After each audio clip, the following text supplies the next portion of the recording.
ದರ್ಶನ್ ನಟನೆಯ the devil ಚಿತ್ರದ trailer ಅನ್ನು ಡಿಸೆಂಬರ್ 5ರಂದು ಬಿಡುಗಡೆ ಮಾಡಲು ಚಿತ್ರತಂಡ ನಿರ್ಧರಿಸಿದೆ. ಈ ಕುರಿತ ಮಾಹಿತಿ ಇರುವ ಟ್ರೇಲರ್ ಟೀಸರ್ ಒಂದನ್ನು ಜೈ ಮಾತಾ ಕಂಬೈನ್ಸ್ ಬಿಡುಗಡೆ ಮಾಡಿದ್ದು, ಅದರಲ್ಲಿ ದರ್ಶನ್ ಅವರದ್ದೇ ಧ್ವನಿಯಲ್ಲಿ ಮತ್ತು ನಗುವಿನ ಜೊತೆಗೆ ನಾನು ಬರ್ತಿದ್ದೀನಿ ಚಿನ್ನ ಎಂಬ ಡೈಲಾಗ್ ಹೈಲೈಟ್ ಆಗಿದೆ.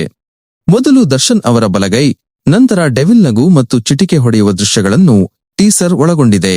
ಈಗಾಗಲೇ ಚಿತ್ರದ 3 ಹಾಡುಗಳು ಭಾರಿ ಸದ್ದು ಮಾಡಿದ್ದು, ಅಜನೀಶ್ ಲೋಕನಾಥ್ ಅವರ ಸಂಗೀತ ಮತ್ತು ಸುಧಾಕರ್ ಅವರ ಕ್ಯಾಮರಾ ವರ್ಕ್ ಚಿತ್ರಕ್ಕೆ ಪ್ಲಸ್ ಆಗಿದೆ. ಮಿಲನಾ ಪ್ರಕಾಶ್ ನಿರ್ದೇಶನದ ಈ ಚಿತ್ರದಲ್ಲಿ ದರ್ಶನ್ ಜೊತೆಗೆ ರಚನಾ ರೈ, ಶರ್ಮಿಳಾ ಮಾಂಡ್ರೆ ಮುಂತಾದವರು ನಟಿಸಿದ್ದಾರೆ.